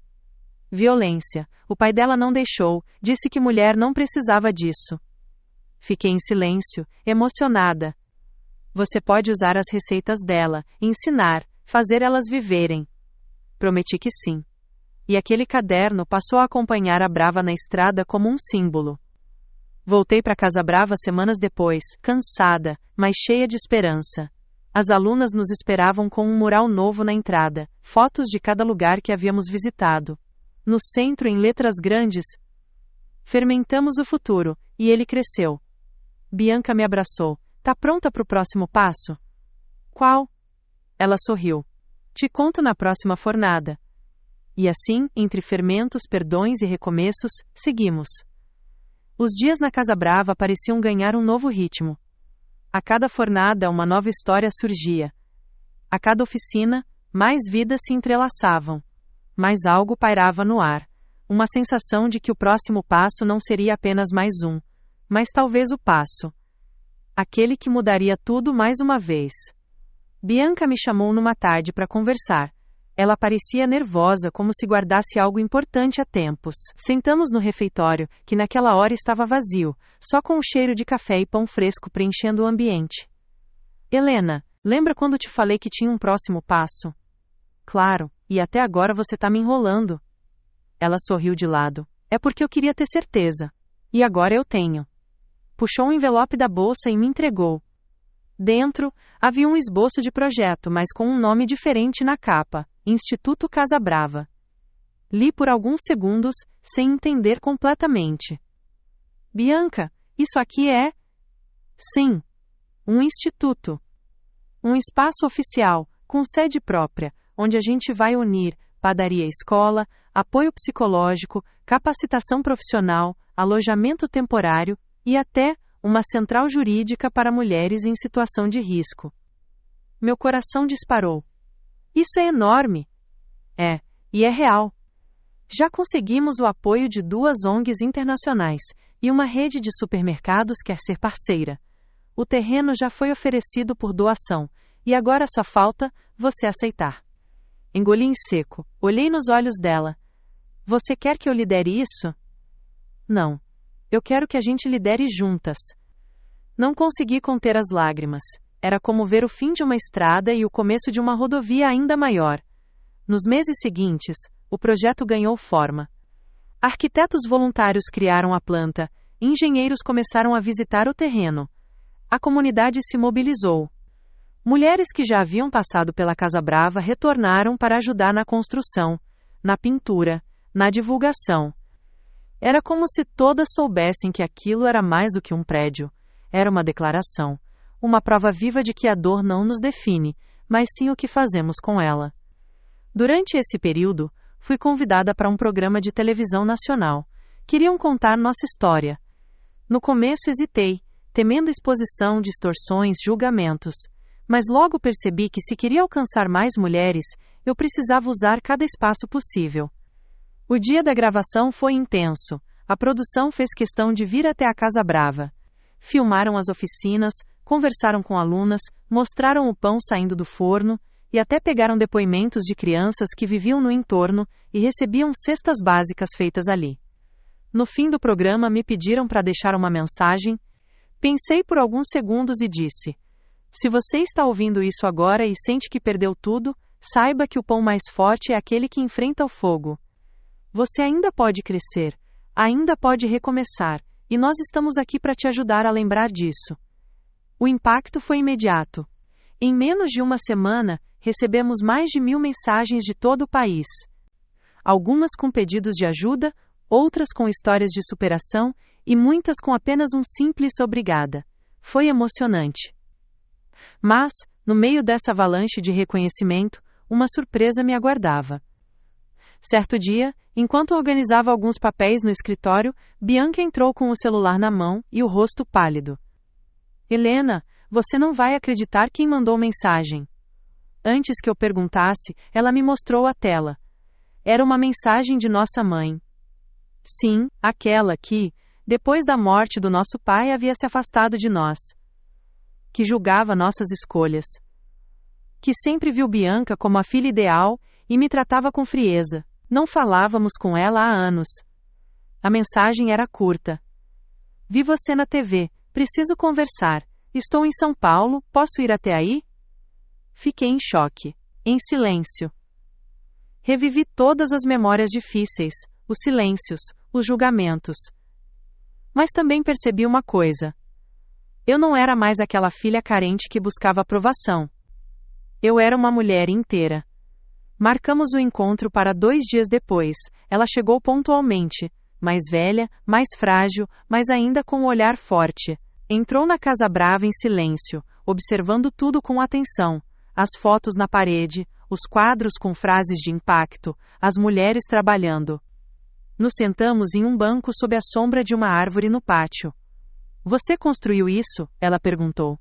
Sim, com a ajuda de muitas. Ela assentiu. Ficou em silêncio por um tempo, depois disse. Eu te vi, na televisão, e chorei, porque percebi o quanto eu te julguei, o quanto fui dura. Você sempre foi forte. Só que eu nunca entendi essa força. Eu apenas escutei. Eu achava que você tinha falhado, que não era feita para vencer, mas vendo isso tudo, vejo que eu estava errada, e queria pedir perdão. Foi como se o tempo parasse, anos de dor condensados em 2 palavras. Obrigada, respondi, mas o perdão começa quando a gente muda. Você está disposta? Ela sorriu, pela primeira vez em muito tempo um sorriso verdadeiro. Sim, se você me permitir, quero ser voluntária aqui, ajudar como puder, aprender. Nos abraçamos, não como mãe e filha em guerra, mas como 2 mulheres que finalmente decidiram se encontrar. E assim, a Casa Brava ganhou mais um elo. Os dias seguintes foram de renovação. As obras do Instituto começaram. Recebemos doações de materiais, apoio logístico, e até artistas plásticos se ofereceram para pintar murais inspiradores nas paredes externas. Um deles, aliás, era um veterano como eu, chamava-se Paulo, e havia servido no Haiti. Durante uma pausa para o café, conversamos sobre o peso de voltar à vida civil, o sentimento de não pertencimento e o alívio de reencontrar propósito. Você fez por essas mulheres o que ninguém fez por mim, ele disse, mas agora sei que ainda posso pintar minha história. E ele pintou. Um mural gigantesco, com mulheres de diferentes etnias, idades e origens, todas carregando pães, sementes e flores. No centro, uma mulher de braços abertos, com um uniforme militar dobrado ao lado e um avental manchado de farinha. Era eu, mas também era todas nós. A inauguração do Instituto Casa Brava foi marcada para o mês seguinte. Esperava-se uma multidão. prefeitos, líderes sociais, antigas alunas, novas voluntárias. E no centro de tudo, duas irmãs, antes rivais, agora parceiras. Na véspera do evento, sentei sozinha no pátio do antigo casarão que abrigava a primeira Casa Brava. Observei o forno, as prateleiras de pão, o quadro de avisos ainda com receitas escritas à mão, e pensei em tudo o que havia passado. O casamento, a traição, a vergonha. O pão, as noites solitárias. O recomeço, as mãos dadas. Era ali, naquele chão de tijolos gastos, que minha vida havia começado de novo. E agora, eu estava pronta para atravessar o portão e levar muitas outras comigo. A manhã da inauguração amanheceu quente, com o céu limpo e um leve cheiro de fermento no ar. A cidade parecia saber que algo grande estava prestes a acontecer. Desde cedo, pessoas se aglomeravam na entrada do novo Instituto Casa Brava. Algumas carregavam flores, outras vinham com crianças no colo, e muitas vestiam camisetas com frases como "Força é nossa receita" e "A farinha da vida faz crescer quem enfrenta o fogo". Eu cheguei antes do sol nascer. Precisava de um momento sozinha naquele espaço antes que ele fosse oficialmente entregue ao mundo. Caminhei pelos corredores ainda silenciosos. Observei os novos fornos industriais, a sala de acolhimento com sofás coloridos, os painéis com fotos e frases de superação. Na parede da entrada, havia uma placa de bronze com a inscrição: "Aqui, recomeçar é o primeiro ingrediente". Toquei a placa com a ponta dos dedos, como se quisesse garantir que tudo aquilo era real, não era mais um sonho, era concreto, era nosso. Bianca chegou pouco depois, vinha sorridente, emocionada, com os olhos vermelhos de quem passou a noite tentando conter lágrimas. Trazia nas mãos um pequeno bolo de massa integral com o topo decorado com mini flores de açúcar. "É para cortar depois do discurso", ela disse, me entregando o bolo. Sorri. A cerimônia começou com um grupo de mulheres do coral da comunidade, cantando uma música escrita especialmente para a ocasião. Depois, líderes comunitários e parceiros falaram algumas palavras. Até o prefeito compareceu, discursando sobre o poder das iniciativas locais e como o Instituto Casa Brava era um símbolo de resistência feminina. Mas o momento mais esperado era o nosso discurso. Bianca falou primeiro, com a voz firme e olhos brilhantes. Contou sobre os primeiros dias da Casa Brava, sobre a padaria que começou com um único forno e uma ideia, e sobre como cada mulher que passou por ali havia deixado uma marca. Então chegou minha vez. Caminhei até o microfone devagar, respirei fundo e olhei para a multidão. Entre rostos conhecidos e desconhecidos, notei algo que me fez prender a respiração. Henrique. Sim, ele. Meu ex. O homem que tinha me demitido, me humilhado, me traído com minha própria irmã. Estava ali, de pé no fundo, ao lado de uma mulher que eu não conhecia. Tinha um olhar contido, como se tentasse decifrar se era bem-vindo ou não. Ignorei a pontada no peito e me concentrei na plateia. Há alguns anos eu perdi tudo, meu emprego, minha dignidade, minha autoconfiança. Fui traída, humilhada, desacreditada. Mas foi naquele momento, no fundo do poço, que descobri algo precioso, o valor das mãos. Mãos que amassam o pão, que oferecem ajuda, que limpam lágrimas, que constroem. As minhas mãos me salvaram, e as de outras mulheres também. Fiz uma pausa, e continuei. Hoje, o Instituto Casa Brava não é só um prédio, é uma escolha. A escolha de levantar. De transformar dor em força. De entender que cada cicatriz é uma semente. E que juntas, somos um campo fértil de esperança. Aplausos ecoaram por todo o espaço. Algumas pessoas choravam, outras batiam palmas de pé, e lá no fundo Henrique abaixou a cabeça. Depois da cerimônia, enquanto tirávamos fotos, uma jovem se aproximou de mim. Tinha uns 20 e poucos anos, olhos cansados, mas curiosos. Você é a Helena? Sou sim. Eu vim do interior, vi sua história na TV, apanhei por 5 anos, fugi semana passada. Só consegui chegar com a roupa do corpo, eu não tenho onde ficar. Segurei a mão dela. Agora tem, bem-vinda à Casa Brava. E foi assim, ainda vestida com meu avental, que a primeira nova residente entrou no instituto. Durante o coquetel, conversei com tantas mulheres que perdi a conta. ex-alunas, novas voluntárias, psicólogas, jornalistas. Cada uma com sua própria batalha, mas todas com o mesmo brilho nos olhos. De quem escolheu continuar. Perto do fim, fui surpreendida por Henrique se aproximando. Bianca me lançou um olhar de alerta, mas fiz sinal que estava tudo bem. Helena, ele começou. Eu só queria dizer, parabéns, você fez algo incrível. Apenas sorri. Espero que esteja bem, Henrique, sinceramente. Estou tentando. Tenho pensado muito em tudo. Vi você na TV, e me dei conta do tamanho do erro que cometi, com você, com a empresa, com a vida. Assenti, com serenidade. O passado fica onde está, o que importa é o que você vai fazer com o que aprendeu. Ele concordou e foi embora em silêncio. E com isso percebi, não sentia mais dor, nem mágoa, nem desejo de revanche. Apenas liberdade.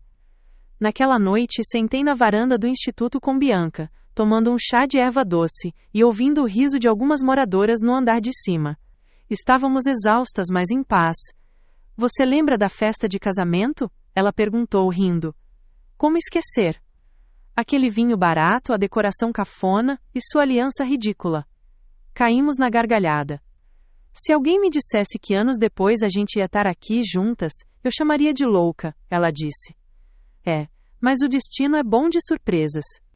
Nos abraçamos, e pela primeira vez, sem culpa, sem dor, sem máscaras. Aquela não era mais a história da mulher traída, humilhada, expulsa. Era a história da veterana que virou padeira, da padeira que virou líder, da líder que levantou outras mulheres. E ainda havia muito a fermentar.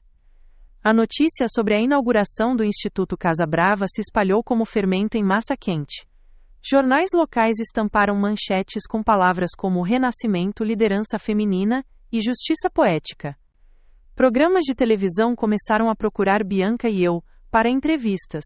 Documentaristas enviavam e-mails, propondo transformar nossa história em filme.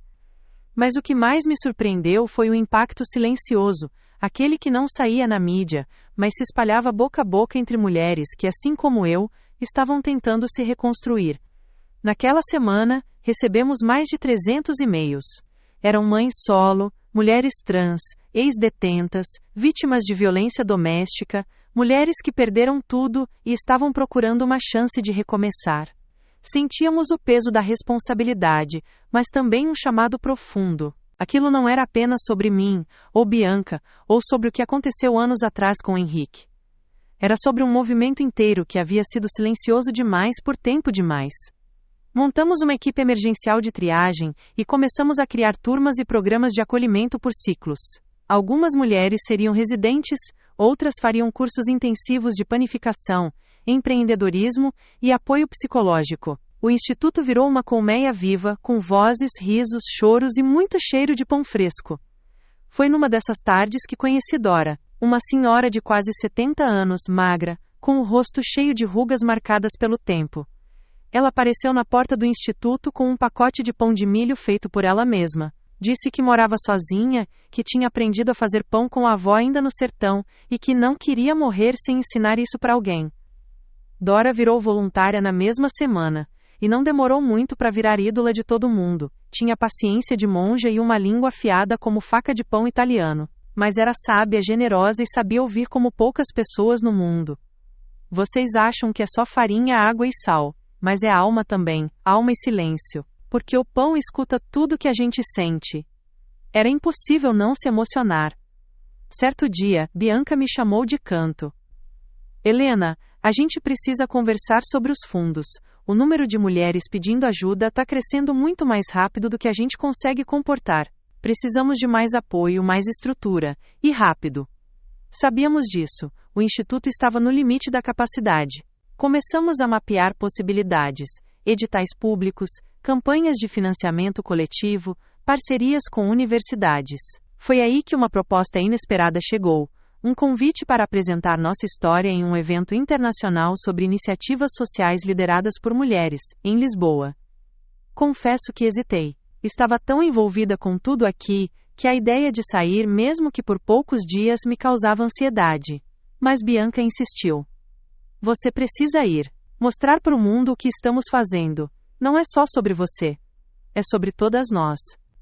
Viajei com uma pequena mala, um caderno de receitas e uma apresentação que preparei com suor, lágrimas e orgulho. O evento foi uma experiência transformadora. Vi histórias de mulheres do mundo todo, ouvi línguas diferentes, mas senti a mesma dor e a mesma força em todas elas. No final da minha palestra, fui aplaudida de pé. Várias pessoas vieram me procurar. 2 ONGs da Europa propuseram apoiar financeiramente o Instituto. Uma rede de padarias da França ofereceu bolsas de intercâmbio para algumas alunas. E uma editora me pediu os direitos para escrever um livro sobre a minha história. Voltei para o Brasil renovada. Com contratos assinados, parcerias fechadas e um caderno cheio de ideias. Mas também com saudade. Fui recebida por um mutirão de abraços e bolos improvisados. Dora chorou. Bianca riu e disse que estava virando especialista em entrevistas. E uma das novas moradoras, chamada Luciene, correu até mim para mostrar o primeiro pão que havia conseguido assar sozinha. Tá feio, mas tá meu, ela disse. E eu respondi, tá lindo. Porque tem verdade. Os meses seguintes foram os mais intensos da minha vida. O instituto crescia como fermento ativo. Conseguimos comprar um segundo prédio, montamos uma creche, ampliamos a produção da padaria comunitária e criamos o Pão de Volta, um projeto que entregava pães gratuitos para pessoas em situação de rua. Mas nem tudo era fácil. Havia cansaço, tensão, conflitos. Algumas mulheres desistiam, outras tinham recaídas. Tivemos casos de violência, de fugas, de crises emocionais. Era uma batalha diária. Um dia, enquanto limpava o chão da cozinha depois de um acidente com farinha, Bianca se encostou na parede e disse: "Será que estamos mesmo fazendo diferença?" Respondi sem pensar: "Se só uma dessas mulheres conseguir mudar o próprio destino por causa da gente, já valeu." Naquela noite recebemos uma ligação. Era uma jornalista de um grande canal. Ela queria fazer uma reportagem especial sobre o Instituto. Disse que era para o horário nobre. Aceitamos. A matéria foi ao ar numa noite de quinta-feira. Mostrava tudo: as aulas, os depoimentos, os pães, os encontros, os choros. Contava minha história e a de Bianca. E a última cena era um take nosso na varanda, olhando o pôr do sol. Na manhã seguinte, fomos surpreendidas por uma fila imensa na porta do instituto. Eram mulheres. Eram homens. Eram pessoas com sacolas de mantimentos, dinheiro, palavras de apoio. Quero ajudar. Quero doar. Quero aprender. Foi como se o mundo tivesse finalmente escutado. Mais tarde naquele mês, recebi uma carta inesperada. Vinha assinada por Marta. Sim, minha irmã. Depois de tudo, de todos os anos de silêncio, ela havia me escrito. A carta era longa, cheia de arrependimento, explicações, memórias de infância e pedidos de desculpa. Dizia que estava morando longe, separada de Henrique há 2 anos, e que vivia com a culpa de tudo o que aconteceu. Demorei dias para decidir o que fazer. Acabei escrevendo de volta. Falei pouco. Disse que havia perdoado. Que não esquecia, mas que não carregava mais o peso. E que, se algum dia ela quisesse conhecer o instituto, seria bem-vinda. Ela veio. Chegou tímida, com um lenço no cabelo e um caderno nas mãos. Disse que queria aprender a fazer pão. E ali, naquela cozinha, entre farinha e lágrimas, nos reencontramos. Era o início de mais um ciclo. Porque, como aprendi ao longo de todo esse caminho, o fermento mais poderoso do mundo não está no armário da cozinha. Está no coração. O reencontro com minha irmã trouxe um turbilhão de emoções. Ela se manteve discreta, observando mais do que falando, e se integrando aos poucos às atividades do Instituto. Apesar do passado turbulento entre nós, algo mudou em Marta. Havia um olhar de humildade, de alguém que finalmente reconhecia os próprios erros e estava disposta a recomeçar. Na primeira semana, ela ajudou a cortar vegetais para as sopas comunitárias. Na segunda, arriscou-se a fazer pães simples sob a supervisão de Dora. E, na terceira, ela mesma propôs um novo tipo de pão que misturava ingredientes típicos do norte com uma técnica francesa. O resultado? Um sucesso. Crocante por fora, macio por dentro, com um leve toque de castanha do Pará e alecrim. Bianca, sempre observadora, chegou até mim no fim da tarde e disse: "Você viu o que sua irmã fez? Tem talento. E, mais do que isso, parece que quer mesmo mudar." Eu concordei, ainda com cautela. Reconstruir confiança é um processo lento, delicado. Mas algo em mim queria acreditar. Não por ingenuidade, mas por sabedoria. Perdoar, descobri, é mais libertador para quem perdoa do que para quem é perdoado. Com o crescimento do Instituto, tivemos que organizar melhor as funções. Criamos cargos administrativos, coordenadores de cozinha, mentoras de acolhimento e facilitadoras de oficinas. Para minha surpresa, e da maioria, Marta se candidatou para a função de coordenadora da padaria escola. Houve resistência. Algumas moradoras mais antigas lembravam da nossa história. Outras temiam favoritismo. E eu confesso tive dúvidas. Mas, depois de uma votação interna, com critérios objetivos e avaliações práticas, Marta foi escolhida. Com maioria. No seu primeiro dia como coordenadora, ela convocou todas para uma reunião. Lágrimas nos olhos, mas voz firme, pediu respeito, prometeu transparência, e compartilhou sua própria trajetória com uma honestidade que me emocionou. Eu destruí laços por orgulho, machuquei minha própria irmã, mas ela me perdoou, e vocês me deram essa chance, eu não vou desperdiçar. Daquele dia em diante algo floresceu ali. Marta tornou-se uma liderança firme, mas sensível. Introduziu novas receitas, técnicas de fermentação natural e criou um sistema de avaliação que ajudava as alunas a visualizarem seu progresso. Sob sua coordenação, a padaria escola passou a atender não apenas o instituto, mas também pequenos cafés e restaurantes do bairro. Foi nesse contexto que recebemos uma ligação inusitada. Um produtor gastronômico, de um programa nacional de culinária, queria gravar uma edição especial no instituto. O tema: Pães que mudam vidas. Aceitamos. No dia da gravação, o instituto parecia uma orquestra afinada. As mulheres estavam ansiosas, orgulhosas e, claro, nervosas. Marta liderou a preparação, Bianca organizava a logística e eu fazia o papel de anfitriã. A gravação foi intensa, mas bela. Entrevistas, demonstrações de receitas, histórias de superação. No final, o apresentador emocionado disse: "Eu já gravei em restaurantes estrelados, cozinhas luxuosas e palácios gastronômicos, mas nunca vi uma cozinha tão cheia de alma como essa." Quando o programa foi ao ar, nossa história explodiu. Viramos referência. Recebemos doações de padarias renomadas, ingredientes finos, equipamentos profissionais. Mas o mais importante, mais mulheres começaram a nos procurar, não apenas para ajuda, mas para se voluntariar, para doar seu tempo e seu conhecimento. Certo dia, uma senhora de cabelos brancos chamada Vitória apareceu. Ex-empresária, havia perdido tudo num golpe financeiro. Mas mantinha uma dignidade impressionante. Pediu para ensinar aulas de gestão financeira para as alunas do instituto. "Quero evitar que passem pelo que passei", disse. E assim, o instituto crescia, não apenas em estrutura, mas em propósito. Estávamos formando uma rede, um ecossistema de apoio mútuo. Em paralelo, comecei a escrever o livro que a editora havia proposto. Todas as noites, depois que o instituto se acalmava, sentava na varanda com uma xícara de chá e revivia minha trajetória. Era doloroso e curativo. Relembrava desde os tempos em que eu era uma simples funcionária na padaria do Henrique, até o dia da festa em que fui humilhada, e todo o percurso que me trouxe até ali. O livro se tornou uma catarse.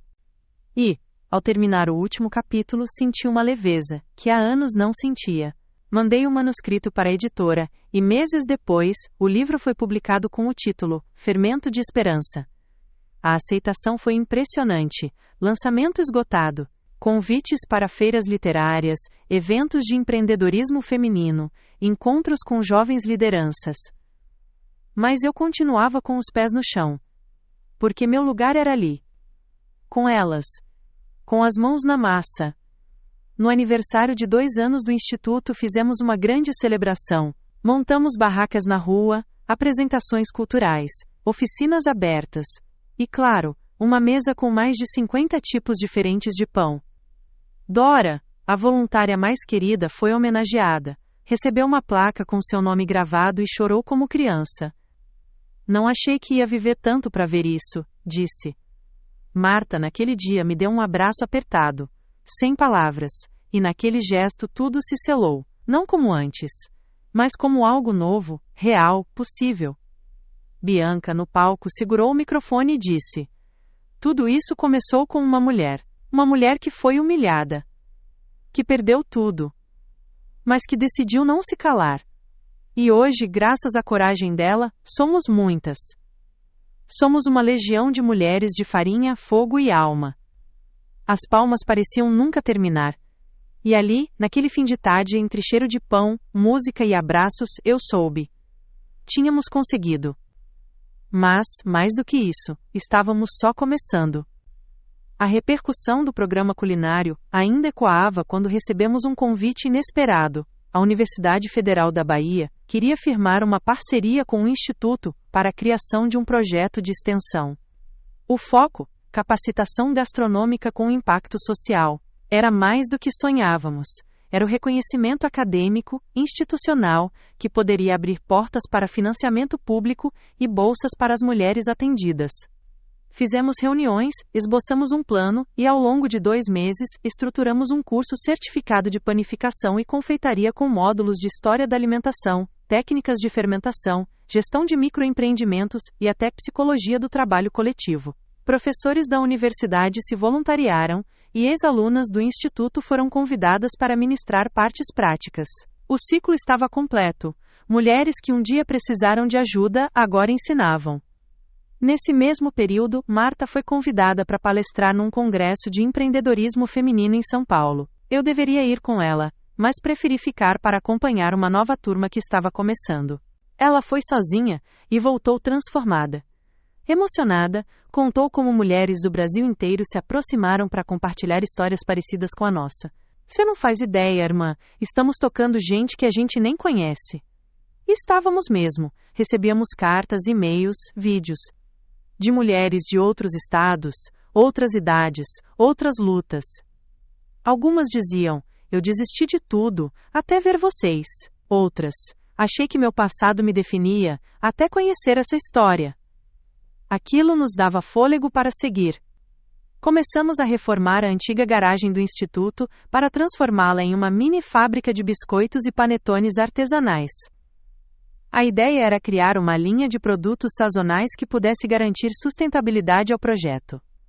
Um branding foi desenvolvido por uma designer voluntária, ex-aluna da escola de artes local, e o nome da linha foi sugestivo, Almas Fermentadas. A primeira fornada de panetone saiu em novembro. O cheiro tomou a rua inteira. Vendemos tudo em menos de 3 dias. Logo, já estávamos com encomendas até de outros estados. Marta cuidava da logística como uma executiva veterana, e eu observava com admiração o quanto havíamos amadurecido, juntas e separadamente. Foi então que uma figura do passado reapareceu, Henrique, meu ex-chefe, o homem que havia se casado com Marta e que fora cúmplice na minha humilhação anos antes. Recebi um e-mail formal: prezada Vitória, gostaria de agendar uma visita institucional ao Instituto. Estou coordenando um projeto de reinserção social em Salvador e gostaria de propor uma parceria. Demorei dias para responder. Conversei com Bianca, com Marta, com Dora. Todas me disseram que a decisão era minha, e por fim aceitei. Ele chegou numa manhã chuvosa. Vestia um terno claro, um semblante mais envelhecido. Trouxe um buquê de flores do campo e um bolo de milho, feito pelas cozinheiras do novo projeto que coordenava. Veio acompanhado de uma jovem assistente e pediu desculpas assim que cruzou a porta. Eu fui arrogante, Vitória, e cego. Nunca entendi o tamanho da injustiça que cometi. Não espero perdão, mas vim oferecer respeito, e se possível cooperação. Marta não estava presente naquele momento. Quando soube, pediu para não encontrá-lo. Ainda não estou pronta, disse. E eu respeitei.